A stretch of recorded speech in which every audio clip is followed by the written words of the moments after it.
дуруд ҳамватанони гиромӣ, ду сухан хостам боз дар барои муҳоҷирӣ гап задам. Ҳозир ман фикр карда истодам, ки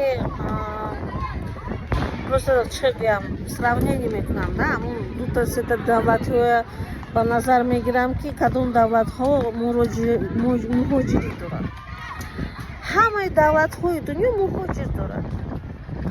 Нест давлате ки муҳоҷир дошта набошад.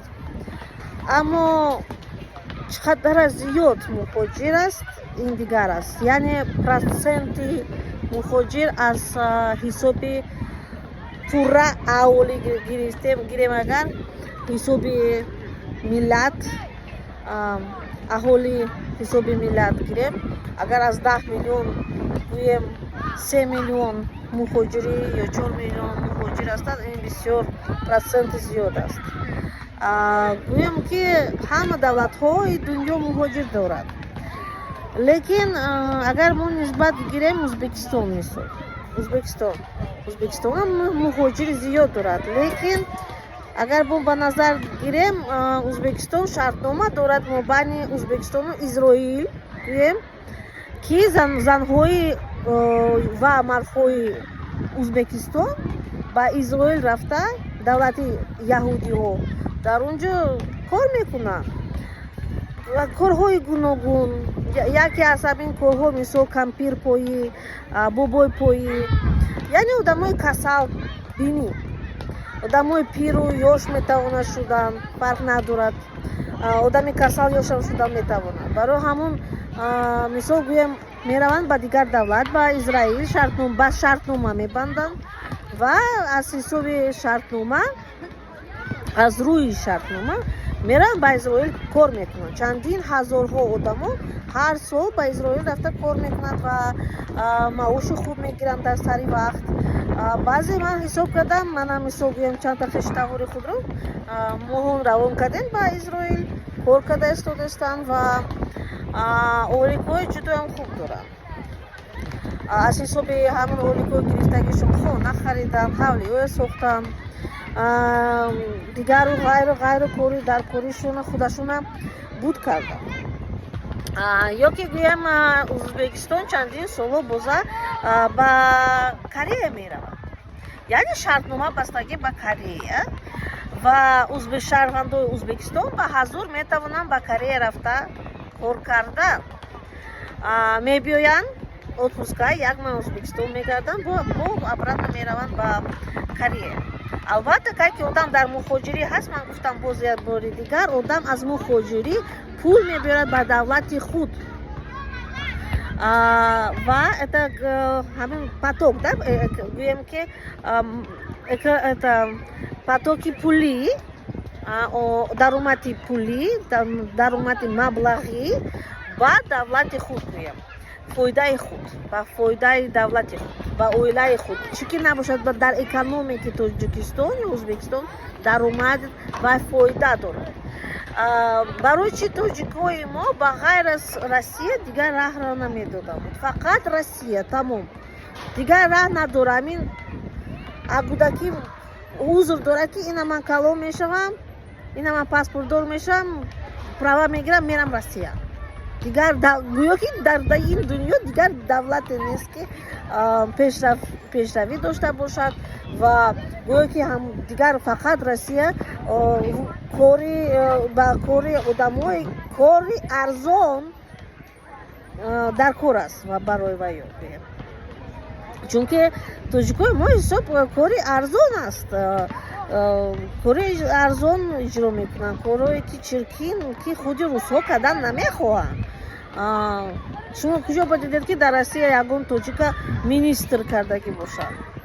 Не, корои гӯем оддитарин таксист, шофёр, таксист гӯем бо чӣ коро мекунанд? Стройка, дар мағоза, мумкин бизнес дорам, мағоза дорам. Ҳозир бана қонунои навбровардагии Россия, худи генерал Квачков агар баромад кард, гӯем генерал Квачков буд, ҳозир полковник Квачков шудагӣ.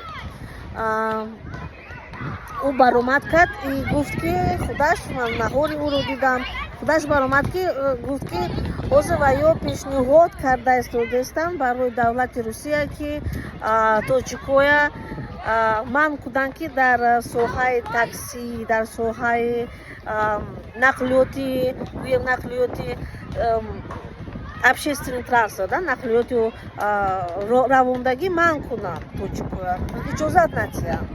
Дигару ғайра қонунҳои нав то ҳамин дараҷа расидан ки ҳатто тоҷикое ки дар Русия таваллуд шудан ба онҳон пешниҳоди нав ки шаҳрвандии Россия дода нашавад. Фақат шаҳрвандии Россия дода шавад барои одамое ки гӯем дар состави Русия даромадагӣ ҳастанд. Яъне якуто, татаро, ҳамон одамое ки дар состави Русия ҳастанд, фақат ба ваё шаҳрванди Россия дода шавад. Ва ё бисёр гап безанад ки вот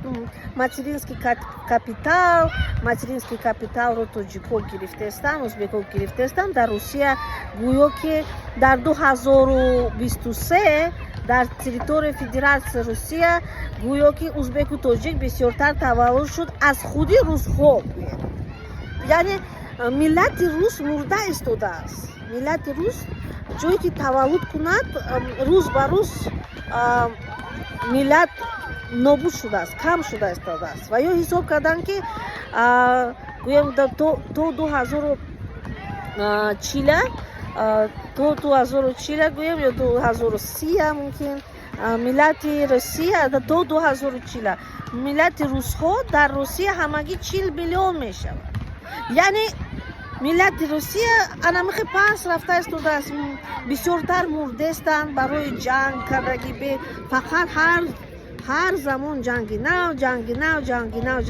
Албатта ёшҳо бисёр мемурад ва пирҳо бисёр мешавад. Барои ҳамон пенсионный фондам унҷа ба уже дар Русия банкрот шуда истодааст ва 30 соли ба пенсия бировардагӣ баланд кардан барои ҳамон. Ва дигар ғайр аз ҳастанд ки ситуация дар Россия рух дорад ва чизое ки гӯем ба мо намегӯям. онҳо ба ғайр аз онҳо ва ё мехоҳанд ки гӯем ки диаспораи тоҷикою ӯзбекоя нобуд кунанд. умуман мехоҳанд дар ҳамин ҷанги ҳозира Украина фақат тоҷику ӯзбекро равон кунанд ки ва ё дар унҷа ҷанг кунанду дар унҷа муранд. На русҳо на, яъне фарзандои худашонро дар унҷа равон кардан намехоҳанд ба ҷанг. Мехоҳанд ки полки тоҷикию ӯзбекӣ созанд. Яъне моҳона ҳамчун колония истифода мебаранд ва одамҳоимон ҳамчун одами колония истифода мебаранд. Яъне ҳамчун ғулом ва ҳамчун кори арзон ҳисоб мекунанд тоҷикоя. Специалист, албатта агар специалист барои як специалист тайёр кардан дар Тоҷикистон гӯем чандин солҳо дар кор аст барои як специалисти хуб тайёр кардан. Чандин солҳо гӯем фарзанд бояд мактаби миёна равад то синфи 11, баъд бояд гӯем университет равад хонад, баъд олим шавад, мисол аспирантура раваду ва ягонта скажем гӯем ки вай маълумоти олӣ гирад. Мисол гӯем маълумоти олӣ ҳамчун кандидат наук, ҳамчун гӯем профессор, академик ин чандин солҳо мегузарад барое ки специалисти хуб сохтан. Ва Тоҷикистон ҳозир тайёр нест барое ки 3 миллион одам баргардад ба Тоҷикистон. ҷои корӣ нест. гумон кунед, фикр кунед, дар як шабу рӯз 3 миллион 4 миллион одам аз Россия хеста мебияд ба Тоҷикистон. ҷои корӣ нест. одамҳо чӣ кор мекунанд? кор умуман нест. барои ҳамон Тоҷикистон наметавонад ба кор тахмин кардан. завод фабрика надорем, заминам надорем ки ягончи корем. замин кам аст. аз 90% зиёд кӯҳ аст. санги холӣ. замин нест ки кишоварзӣ кунему дигару дигар ғайра корро. Барои ҳамон хоҳем нахоҳем мухоҷирӣ барбир мешавад. Лекин давлати Тоҷикистон бояд фикр кунад чӣ хел мухоҷир мехоҳем доштан ва ба кадом давлатҳо мо мухоҷироя равон мекунем ва бояд ҳамчун Узбекистон ба мисли Узбекистон ё ба мисли Қирғизистон шартнома бандем ба дигар давлатҳо ки розӣ ҳастанд, мехоҳанд тоҷикҳоро қабул кардан ва ба ҷои кор таъмин кунондан ба шартнома. Яъне худи давлат шартнома мебандад ва ҳама гӯем ки условиҳое ки барои муҳоҷирон ки дар унҷа зиндагонӣ кунанд ва кор кунанд, фаъолият кунанд, пешниҳод кунанд. Яъне пускай создадут все необходимые условия ба забони русӣ. Ин ҳамашро ба шарти шартнома баста мешавад ва ин корро кардан мумкин. Барои чӣ мисол гӯем Узбекистон ин корро мекунаду Қирғизистон мекунад, шартнома ба Россия баста аст. Ба дигар давлатҳо шартнома мебандад барои кор кардан дар дигар шаҳрвандои ӯ дар дигар давлатҳо кор мекунад. Тоҷикистон ин корро кардан наметавонад. Бояд кунанд, кор кунанд, фикр кунанд, шартнома банданд, отношения хуб банданд ба дигар давлатҳо. Яъне дар ҳамин соҳа кор кунанд. Ташаккури зиёд. Ин пешниҳодҳое ки ман фикр мекунам дар ҳамин сабаб, дар сабаби мухоҷирӣ. Ташаккури зиёд ба диққати шумо.